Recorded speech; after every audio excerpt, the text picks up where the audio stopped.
Bonjour.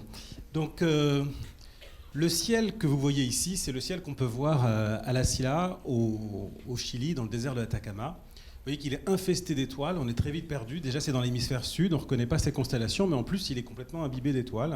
On n'a plus l'habitude de ça. Et puis, on peut voir deux nuages à l'œil nu qui sont là tout le temps. Vous les avez reconnus, ce sont les nuages de Magellan, parce qu'il n'y a pas d'étoiles dans le prolongement de l'axe des pôles, dans l'hémisphère sud. Et donc, on peut repérer la direction du sud qui est proche de ces nuages. Le grand nuage de Magellan qui est ici est à 160 000 années-lumière de nous, le petit est ici à 200 000. Et Henrietta Leavitt, dont a parlé Françoise tout à l'heure, a constaté qu'il y avait plus de 1000 étoiles dans le grand nuage de Magellan qui pulsaient de manière très régulière, ce qu'on appelle des céphéides. Et quand une étoile était 10 fois plus brillante, elle pulsait 10 fois plus lentement. Et donc, comme elles sont toutes à la même distance, grâce à la pulsation d'une étoile, vous saviez si elle était 10 fois plus brillante ou 10 fois moins brillante. Et si elle était plus loin, cette étoile, si elle appartenait à un autre nuage, alors vous pourriez savoir que si elle est plus faible, eh bien, ça viendra de sa distance, parce que vous connaissez, grâce à sa pulsation, sa quantité de lumière intrinsèque. Donc c'est comme ça qu'on a pu démontrer qu'un autre nuage, de l'autre côté qu'on voit dans l'hémisphère nord, la galaxie Andromède, ainsi que d'autres galaxies, était situé en dehors de notre galaxie. Et quand on décompose la lumière de ces galaxies, on peut voir qu'elle est composée d'étoiles, de gaz diffus, de molécules, de poussière, et puis, quand on étudie sa dynamique, de matière noire. Il y a à peu près... La masse d'étoiles, c'est 10% de la masse totale, la masse de gaz, c'est 10% de la masse d'étoiles, et la masse de poussière, c'est 1% de la masse du gaz. Donc on a une idée de la composition de ces galaxies, de ces univers-îles comme on les a appelés à une certaine époque, et elles contiennent en puissance une information sur nos origines. On essaye de savoir si les galaxies lointaines représentent des étapes qui ont précédé la formation de notre galaxie, la formation des atomes, la formation des molécules, la formation des planètes, etc., jusqu'à arriver jusqu'à nous. La naissance des grains de poussière, la naissance des molécules sont étudiées aujourd'hui jusqu'à des milliards d'années-lumière d'ici. On peut voir pulser des molécules de par la vibration, l'oscillation de molécules qui se choquent. Ça produit de la lumière à une longueur d'onde très précise qu'on étudie. Et grâce à ça, on peut voir de l'eau dans des galaxies très lointaines, on peut voir des molécules complexes, on peut voir des grains de poussière. Et ce qu'on arrive à essayer de mesurer avec ça, c'est comment ça évolue au cours du temps. Et quand on a une image fixe d'une galaxie, on peut savoir ce qui vient d'arriver à l'instant en regardant une seule image. Alors, une des techniques qu'on utilise, c'est le fait qu'une étoile qui fait 10 fois la masse du Soleil rayonne 3500 fois comme le Soleil. Elle utilise pourtant la même recette de cuisine. 0,7% de MC2, c'est la nucléosynthèse, la fusion nucléaire, qui va faire de la lumière. C'est toujours la même chose, sauf qu'elle le fait plus vite. En conséquence, comme elle rayonne beaucoup plus que le Soleil, elle va vivre 10 millions d'années quand le Soleil va vivre 10 milliards d'années. Or, 10 millions d'années, c'est un instant à l'échelle cosmique. Si donc vous voyez des étoiles massives qui rayonnent principalement dans l'ultraviolet, en d'autres termes, si vous voyez de la lumière ultraviolette, vous voyez ce qui vient de se passer. L'étoile n'a même pas eu le temps de bouger, donc elle sera dans la région où elle est née. On peut donc voir ce qui s'est passé quasiment dans l'instant dans une galaxie, et avec les petites, on peut mesurer sa masse. Et donc on transforme l'image en un film. Et toutes ces galaxies, avec leur forme magnifique, vont devenir une histoire. L'histoire de la formation des étoiles dans les galaxies, avec une énigme. La galaxie qui est au milieu est une galaxie morte. C'est un mot qu'on utilise entre nous. C'est une galaxie qui ne fait plus d'étoiles depuis des milliards d'années. Pourquoi une galaxie peut-elle mourir, faite d'étoiles éternelles? Alors elle n'est pas morte dans le sens où elle n'a plus d'étoiles, mais elle n'a pas fait la moindre étoile depuis des milliards d'années.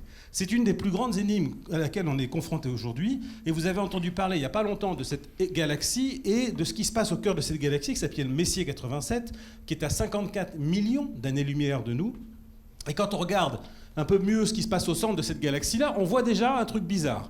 Un jet de matière qui est projeté sur des centaines, des dizaines et centaines de milliers d'années-lumière, qui vient d'un point central dont, avec une énergie prodigieuse, très vite, on avait constaté à la fin du XXe siècle qu'il fallait produire autant que 1000 milliards de soleils dans une région toute petite, avec une variation de la lumière qui impliquait nécessairement que la région était petite, et donc il fallait faire appel à un monstre. On savait que ces monstres existaient, et on a eu la première image d'un de ces monstres, le trou noir au centre de cette galaxie, qui mesure 6 milliards de masse solaire, grâce à l'Event Horizon Telescope, qui combine plusieurs télescopes, 8 télescopes, dont ALMA, qui lui-même a 50 antennes. Donc là, on est vraiment en train d'utiliser la planète Terre comme télescope, et puis on a envie de se dire, bon bah voilà, là il y a un monstre, là il y a une galaxie morte, c'est réglé, il l'a tué. En plus, on voit la fumée. Donc là, j'ai conclu les dernières conférences auxquelles j'ai assisté au cours des 10 dernières années. Bon, probablement que c'est un peu plus compliqué que ça, et qu'on a tendance à accuser toujours le coupable idéal.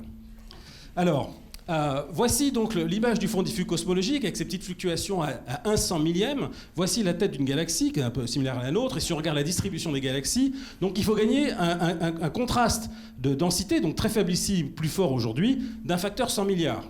Or, si vous laissez la gravité agir sur ces petites fluctuations-là, vous allez gagner un facteur 1000. Et donc, il va vous manquer énormément de contraste, et c'est pourquoi on fait appel, c'est une des raisons pour lesquelles on fait appel à une plus grande profondeur des puits de gravité là-dedans, à des tailles plus petites, parce que si vous regardez le plus petit grumeau qui est là, et vous le laissez évoluer jusqu'à aujourd'hui, il fait 20 millions d'années-lumière, il est beaucoup plus gros que les plus petites structures qu'on connaît, que les galaxies, les amas.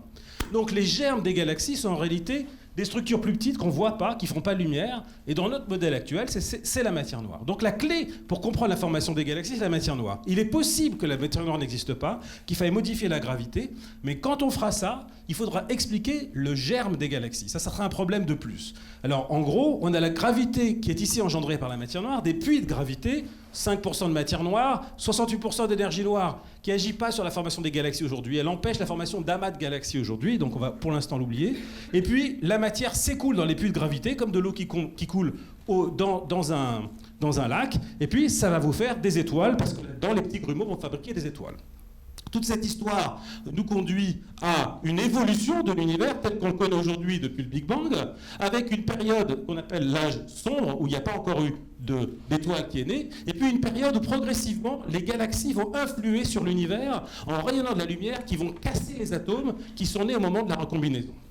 Alors les grandes questions qu'on essaye d'aborder, c'est de savoir quand et comment les galaxies sont-elles nées, d'où vient leur forme, spirale, elliptique, irrégulière, pourquoi et comment certaines galaxies meurent, si vous acceptez ce terme qui est anthropologique, mais qui est anthropomorphique, pardon, et qui est celui qu'on utilise entre nous. Donc voilà.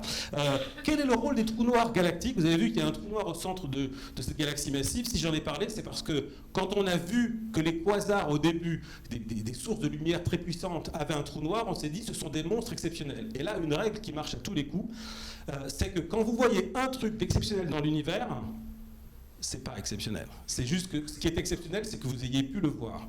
Mais en réalité, c'est qu'il est partout. Ça s'est passé tout le temps. On continue. Vous allez toujours voir des spécialistes comme moi et d'autres qui vont vous dire regardez ce truc-là exceptionnel. Et en général, on se trompe. Donc en général, tout ce qui est exceptionnel, c'est quelque chose qui est général, mais qu'on a mis du temps à s'en rendre compte. Donc les premiers scientifiques qui ont commencé à parler, je pense par exemple à Suzy Collin ou des gens comme ça, du fait que ces trucs-là devaient être partout, je peux vous dire que quand on avait une assistance comme ça d'astrophysicien, personne ne lui posait la moindre question et tout le monde disait c'est n'importe quoi. Et puis bon, moi à l'époque j'étais étudiant, puis quand j'ai progressivement vu qu'elle avait raison, je dis mais quand même, ils ne sont pas excusés? Elle m'a dit non. Bon, voilà. Donc voilà, elle avait raison. Et donc ils sont partout, et donc ils doivent jouer un rôle, il y a un lien entre eux. Ensuite, quel est l'impact des galaxies sur l'univers? C'est cette fameuse question de la réalisation. Alors comment on fait? On prend une image, comme celle-là, et puis on essaye de la distribuer dans l'espace-temps. C'est-à-dire qu'on regarde la position de toutes ces galaxies dans l'espace et on essaye de les situer dans le temps. Alors vous savez, j'ai dit tout à l'heure qu'on essaie de savoir qui avait tué cette galaxie, par exemple. L'avantage qu'on a sur les policiers qui enquêtent, c'est que nous, on peut voir la scène du crime en direct. Donc on peut remonter en décomposant, en faisant une autopsie de la lumière, donc on fait comme et on remonte dans le passé et on va voir quand est-ce que ça s'est passé. Et comme ça, on prend dans chaque tranche de l'univers différentes époques et on fait une autopsie pour essayer de savoir qui a tué, quelle est l'arme du crime, pourquoi, comment, etc. De la même manière, comment sont nées les galaxies. Alors, il se trouve qu'au moment où cette image du Hubble Deep Field, du champ profond de Hubble, a été réalisée, par chance, il y a eu une technique qui a été développée en même temps pour mesurer les distances des galaxies sans même décomposer la lumière à l'aide d'un spectre, en prenant simplement quelques filtres qui regardent les galaxies dans différentes couleurs.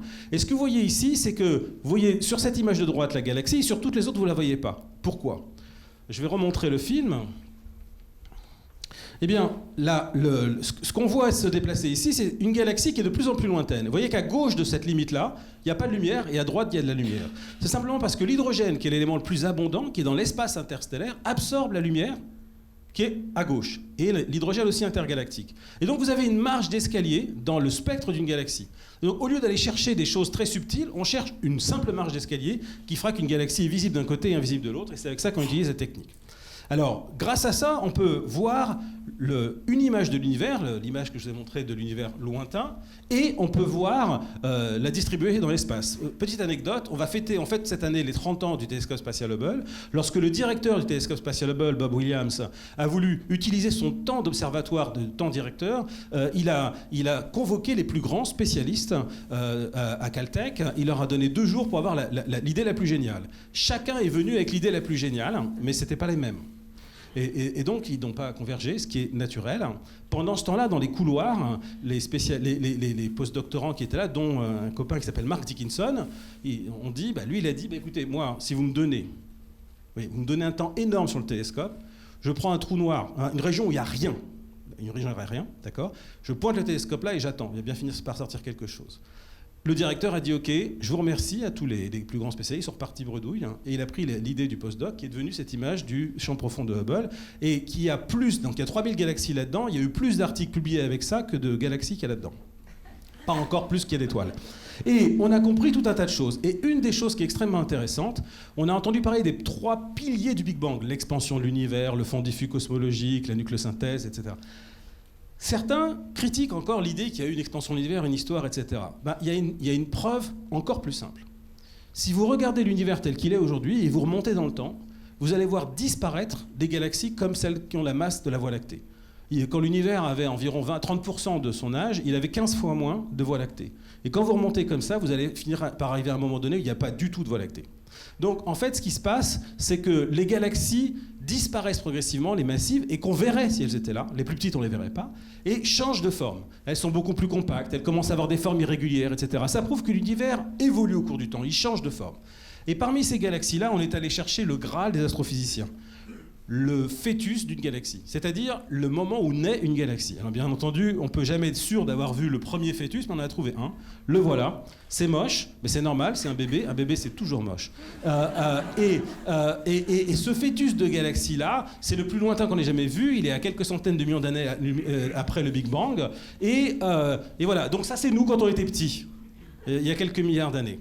Et alors ensuite, on est allé plus loin, on s'est dit, si on prenait plein de petits grumeaux comme ça, alors ceux-là, c'est d'autres fœtus, mais un peu plus vieux, et qu'on comptabilise toute la lumière qu'ils font, est-ce que ça fait assez de lumière pour changer, transformer l'univers qui est autour d'eux?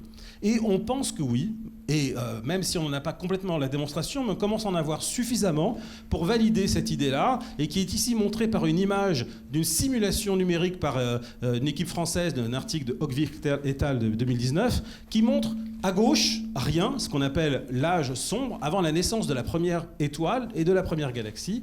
Puis les petits points blancs, arrivent les premières galaxies, qui vont progressivement faire des petites bulles bleues, c'est-à-dire que la lumière ultraviolette qui va sortir va casser les atomes d'hydrogène qui s'étaient formés au moment de la recombinaison, quand l'univers est devenu transparent.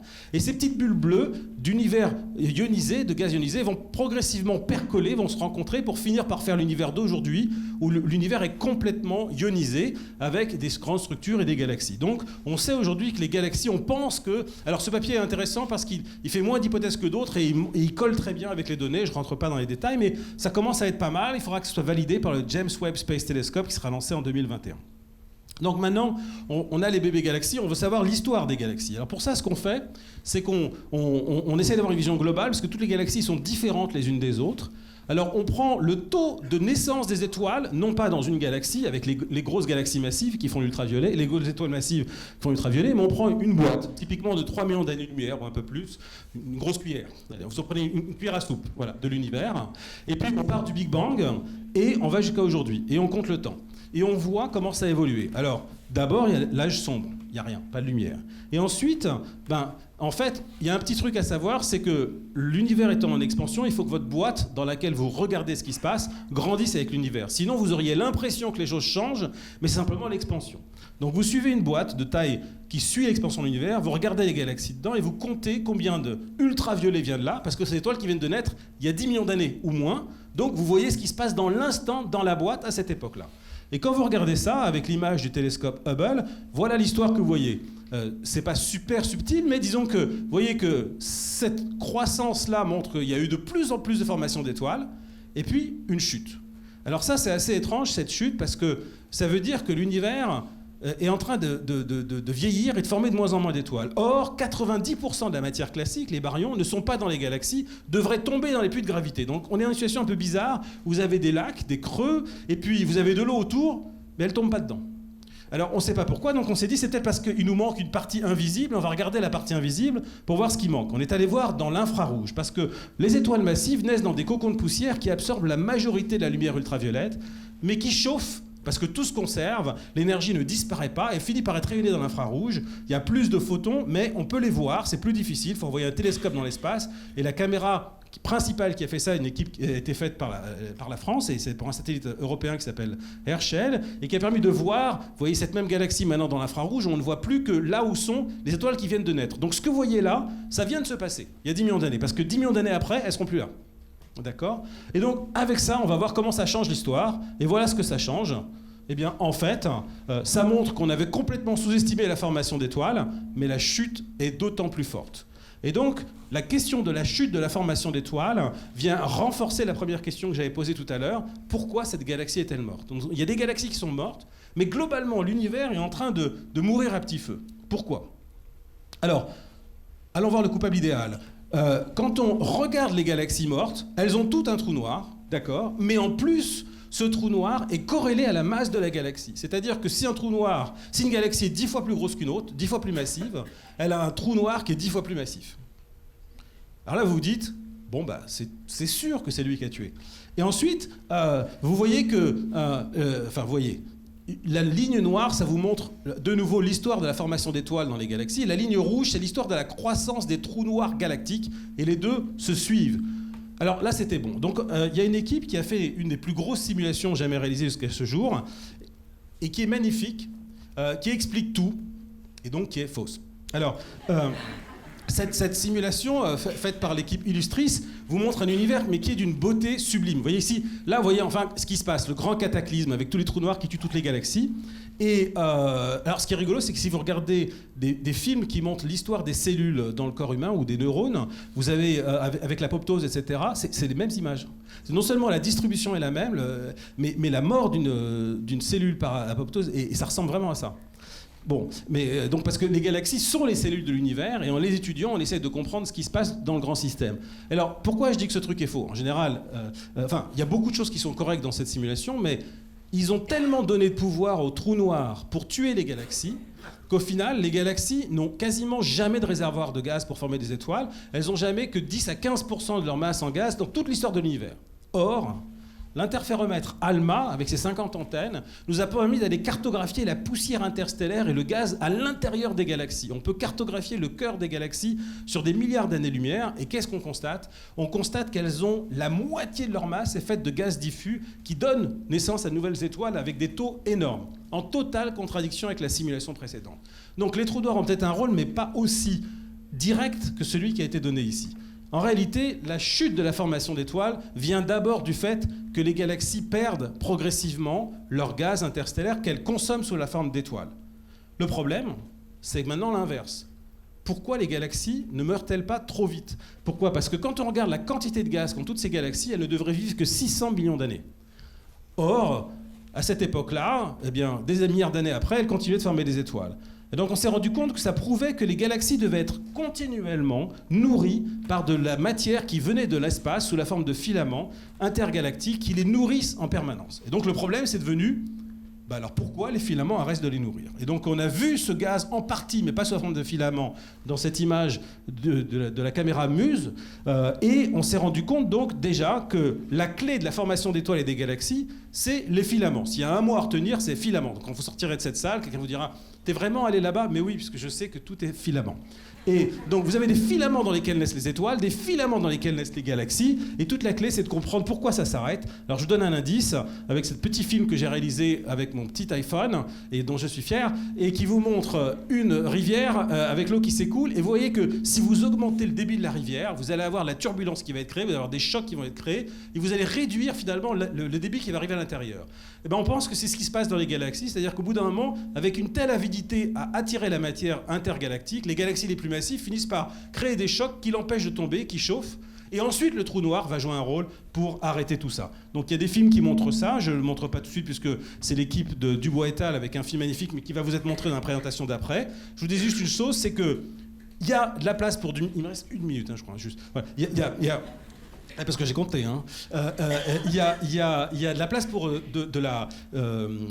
pour tout un tas d'objets qu'on ne connaissait pas. Par exemple, ici, on a découvert, là où il n'y avait strictement rien dans cette image profonde du télescope Hubble, des galaxies qui sont apparues avec l'interféromètre ALMA, et qui sont des galaxies qui représentent 10 fois plus de formation de galaxies et d'étoiles pour les galaxies massives. Il y a 10 milliards d'années que tout ce qu'on savait. Et donc, il y a 12 milliards d'années, pardon. Et donc, on s'était trompé sur ça. C'est comme s'il y avait eu une ère des dinosaures galactiques avec une extinction des dinosaures galactiques. Ça, c'est un des grands mystères. Donc, j'ai une liste de questions, mais je la laisserai après. Je voudrais juste conclure avec une vision poétique qui a été donnée par François Cheng. Et je la lis en vitesse pendant les moins 45 secondes qui me restent.